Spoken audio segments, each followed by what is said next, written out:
Hello everyone, welcome back to another episode. As a native Macanese, I get truly excited when it comes to Portuguese or Macanese food. Ever wonder how Macanese cuisine evolved into what it is today? Don't worry, I've got you covered. I'll dive into that in a dedicated episode later. But for now, I'm so excited to share one of the most famous Macanese dishes with you, Portuguese chicken. Before introducing this Macanese dish, let me first briefly share that it can actually be enjoyed in two distinct styles. One is a traditional preparation served in Macanese Portuguese restaurants, and the other is the version commonly found in Hong Kong-style cafe. These two styles differs in both cooking methods and ingredients. Today, let's dive into a version of Portuguese chicken you won't even find in Portugal. The one crafted in traditional Macanese Portuguese restaurants. First, let's take a look at the ingredients.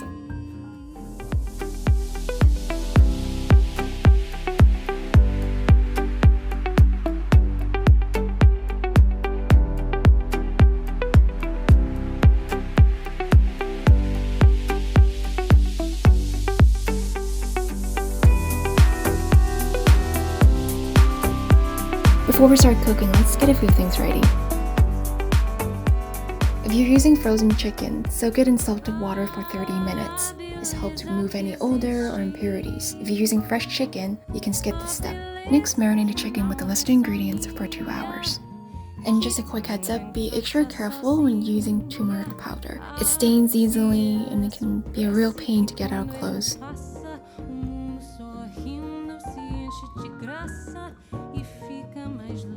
Peel and dice the potatoes.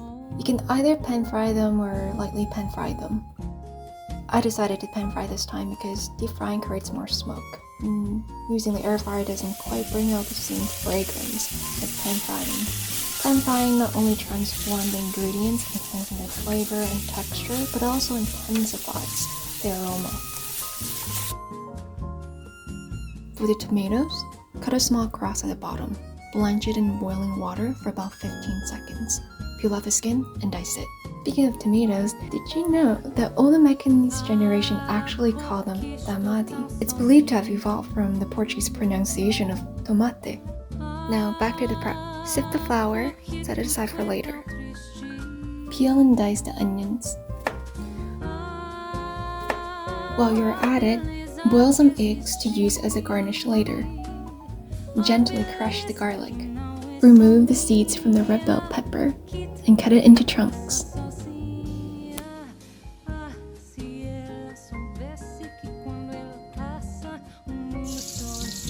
Next, lightly sear the chicken until both sides are half cooked and slightly brown. And don't forget to preheat the oven to 180 degrees Celsius before stir-frying the base ingredients. Over a medium heat, melt 60 grams of butter and stir-fry the onions until fragrant. Butter burns easily, so once it melts, immediately add in the onions.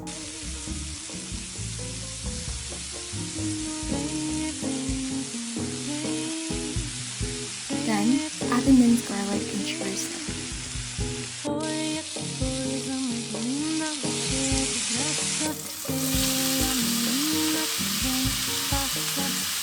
Lower the heat and stir in the turmeric powder, followed by the flour to keep the mixture moist.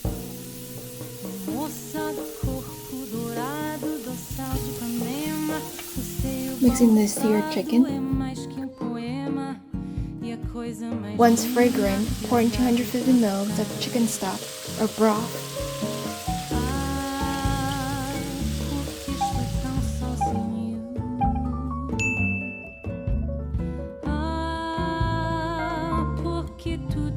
And 250 ml of water, and then bring it to a boil.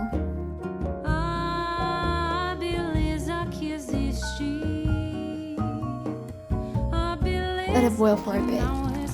Then add diced tomatoes.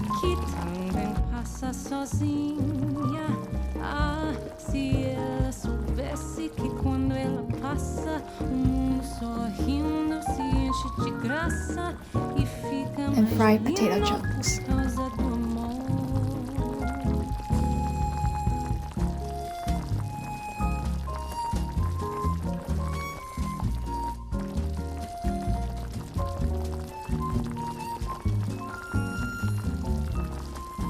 Stir in the coconut milk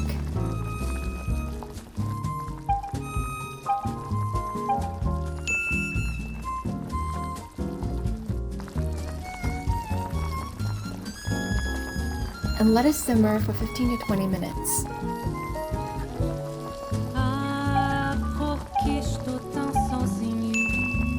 Transfer the mixture into a baking dish, top with olives, and sprinkle with coconut flakes.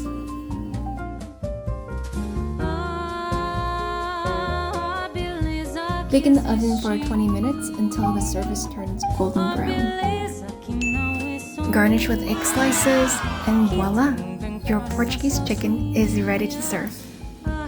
Quick side note, don't add soy sauce to this dish, as it would overpower the original flavor and alter the dish's intended taste. Alright, in the next video, I'll dive into the Hong Kong style cafe version of Portuguese chicken. So stay tuned! Before we wrap up, please like and share so more people can enjoy our creations. Don't forget to subscribe to our channel and turn on notifications to get updates on our latest videos.